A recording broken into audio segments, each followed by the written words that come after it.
It was a cold winter morning when James Thornton stepped out of his sleek black limousine in the heart of Chicago. The air was sharp, the streets were busy, and the hum of the city seemed to drown out everything. But nothing could drown out what he saw. Three little children, maybe 6 or 7 years old, were huddled together on a corner near a run-down calf.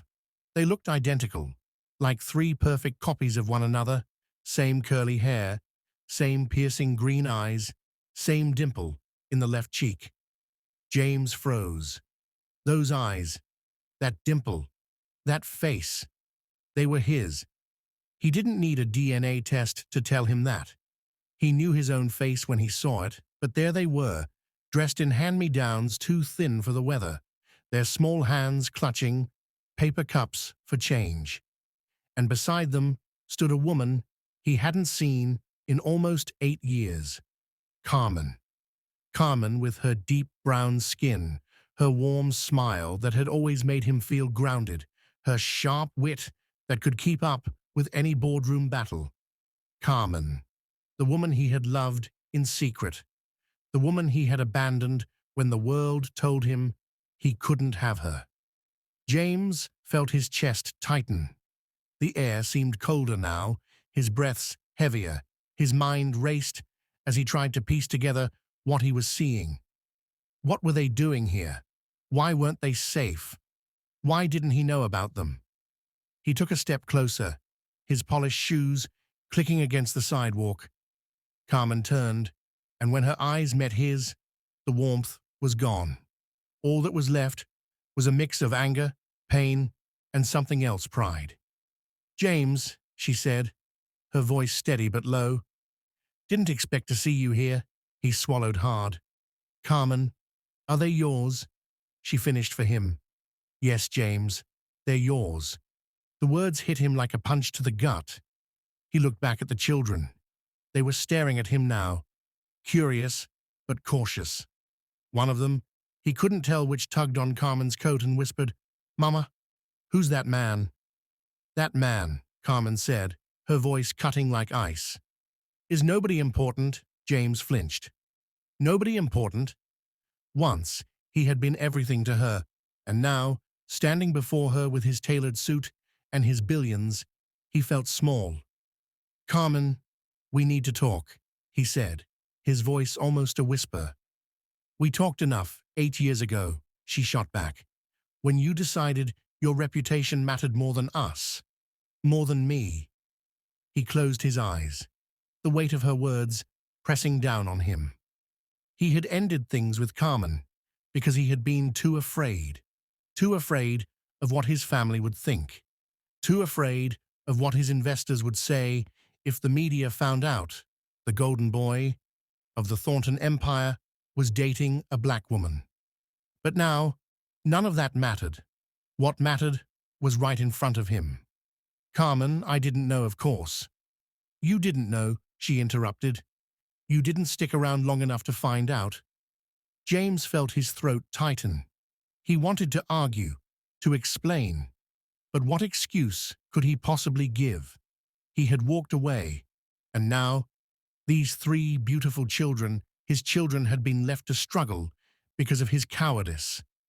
"Let me help," he said finally. "Please, let me do something, anything." Carmen laughed, but it wasn't a laugh of humor. It was bitter and hollow. "Help? Now you want to help? Where were you when I had to work 3 jobs just to keep a roof over their heads? Where were you when they asked me why their daddy didn't love them enough to stay?" Her words cut deeper than anything he had ever heard. James had faced hostile boardrooms, ruthless competitors, and even the occasional scandal. But nothing compared to this. "I'm here now," he said softly. "Too late," she replied. James looked at the children again. They were watching him with those eyes, his eyes. One of them gave him a small, hesitant smile, and his heart shattered. "I don't want your money," Carmen said, her voice breaking for the first time.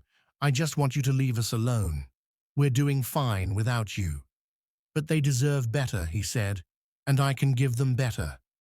They deserve a father who doesn't run away, she said, and you can't give them that. James didn't know what to say for the first time in his life. Words failed him. He had spent years building an empire, making deals and winning battles. But here, in front of Carmen and those three little faces, he realized he had lost the most important fight of all. I'm sorry, he said finally, his voice trembling. Carmen nodded, her lips pressed tightly together. I know you are, she said, but sorry doesn't change the past. She turned to the children, her voice softening. Come on, babies, let's go. As they walked away, James felt a tear slide down his cheek. If you believe in the power of stories to heal, to teach, and to inspire, this is your place. Subscribe now and be part of a community that sees beyond the headlines into the lives that shape them. Together, we'll explore stories that truly matter. He had never cried in public before, but he didn't care. And as he stood there, watching the woman he had loved, and the children, is that Yip Man started teaching people from the restaurant's workers' union, and he also lived in their building for a time too. They kind of allude to it in the first Yip Man movie.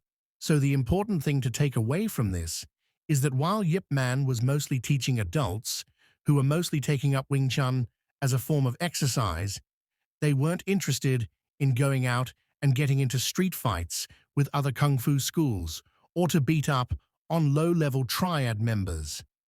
That stuff is good for the movies, but it's a far cry from the reality of the situation. So Yip Man is mostly teaching adult students in the restaurant workers' union until he finally gets his own permanent place around 1955, and now he needs more students because he's got to pay bills, and maybe some of them are younger guys who start to hear about the reputation of Wing Chun producing these great street fighters. So they come out because, well, they want to learn how to fight. So when you hear these stories about how Bruce Lee was this arrogant and cocky kid, which eventually led to his classmates trying to get him kicked out of school, you have to remember that Bruce is this teenage movie star. 16 of Bruce Lee's 24 film credits as a child and teenage actor, they happen from 1953 to 1959.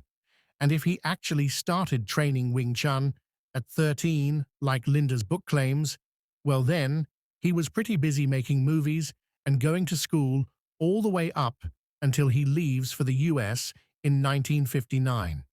Now, I hope this is kind of setting a stage for the scenario, but basically, it boils down to this. Bruce and these other guys in high school are training at Yip's school with these older guys, and these young guys are really just interested in learning how to fight. And my point is, you had Yip Man, who would need to occasionally touch a student to give them a correction, but they had no idea how he was manipulating their arms getting in on them, and they weren't all that interested in the philosophy. Then you had some of Yip's disciples working as assistants who were all probably pretty amazing, but then out of all of them, you had Gong Sao Lung, the king of the talking heads. And this guy, he was him. He was the dude. This dude had it. And if I'm a young guy back then who hears Wing Chun as this amazing fighting art, well, I really want to be there learning from the guy who had the reputation as the top fighter in the clan. But anyway, so recall all the details from the story about Bruce Lee having to leave Yip Man's school. And then I also want you to recall Bruce Lee's experience going to his dad's Tai Chi classes when he was a kid too. In both of those situations, you had Bruce Lee going to these martial arts classes with older guys, and he was only really concerned with fighting and the effectiveness of the art when it comes to fighting. In the case of those Tai Chi classes, he was a kid who got bored, hanging out with his dad's old Tai Chi actor buddies, so he stopped going. But in the case of the Wing Chun classes, well, the older guys, they tried to get rid of him. And well, like I said, there's always another side of the story. So you probably know from my other video that William Chung was one of the first who brought Bruce Lee to Yip Man's Wing Chun school. Bruce knew William Chung as a dude from around the way who got in a lot of fights, but he never seemed to lose. Bruce one day asked him his secret, and eventually, well, William Chung put him up on game. So here you have this kid, a movie star, and the son of Hong Kong's top Chinese opera performer. Guys were beating up on Bruce, and they were giving him a hard time at Yip Man's school. But Bruce, being the obsessive type that he is, he started training outside of class with William Chung every chance he got. And with him having his own money from his own acting career, well, Bruce could afford private one-on-one lessons with Yip Man and his top assistant instructors. So Bruce started to improve rapidly, and pretty soon those guys were roughing him up in class in the beginning. Well, eventually they were the ones getting roughed up after a while. And as the saying goes, it ain't no fun when the rabbit's got the gun. So the whole Bruce Lee is cocky and arrogant. You know that story where some jealous students find out about Bruce's mother being Eurasian, and then they bring it up to Yip Man to get Bruce Lee kicked out of the school. Like I said, there's always more to the story. Some of those guys were probably jealous that Bruce was improving faster than they were. So this all led to Yip asking Wong Chung Lung to teach Bruce Lee at his place so that Bruce could stay out of the regular classes at Yip's school and make everyone happy, and he wouldn't lose any of the tuition. The thing is, well, this was really what Bruce Lee would have wanted all along. So, is it starting to make sense to you guys why Bruce would willingly leave Yip Man's school? He was there because he wanted to learn how to fight. And being sent to... Okay, he said simply, then went back to his homework. It wasn't much, but it was a start. Months turned into years, and James became a steady presence in their lives. He wasn't perfect, and there were times when Carmen still struggled to trust him completely, but he kept showing up, kept proving that he was there for the long haul. And one day, as James watched his children play in the park, laughing and carefree, he realized something: his billions, his business empire, his reputation. None of it mattered as much as this. He had found what he had been searching for all along: a second chance. As the years passed, James Thornton became more than just a man trying to make amends. He became a father in every sense of the word. He didn't just provide for his children financially, he became a part of their lives in ways he never thought possible. He coached their soccer games, attended their school plays, and helped them with their science projects. He learned the hard way how to braid his daughter Maya's hair, endured long talks with his son Michael about his dreams of becoming an astronaut, and spent hours teaching Matthew how to fix a bike chain. He didn't just want to be their father. He wanted to be someone they could depend on, someone they could trust. Carmen remained cautious at first, but even she couldn't deny that James was changing. He no longer cared about the opinions of the elite circles he once moved in. He didn't flinch when people whispered or stared at him for being with Carmen and their children. His priorities had shifted completely. One evening, as they all sat together at the dinner table, something that had become a regular occurrence, Carmen watched James laugh at one of Maya's jokes. The children adored him now, and James was no longer the polished billionaire she once knew. He was a man who had finally found his purpose. "James," Carmen said, after the kids had gone to bed, "I need to say something." He looked up. From his coffee, his expression open but cautious. "You've done a lot for them," she said softly, "for us. And I see how much you love them. I never thought I'd see this side of you." "I didn't think I had this side of me," he admitted. "But they brought it out, and so did you." She nodded, her eyes glistening with unshed tears. I used to hate you, you know, for what you did, for leaving. I hated me too, he say, but now, she hesitated, choosing her words carefully. Now, I think maybe you've earned a second chance.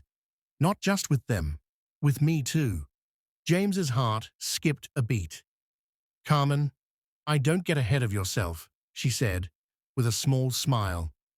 I'm not saying we can just pick up where we left off, but I'm willing to see where this goes. Slowly he nodded, his chest swelling with a cautious kind of hope. Slowly he agreed. Over time, James and Carmen rebuilt their relationship, brick by brick. It wasn't easy. There were old wounds to heal, trust to rebuild, and fears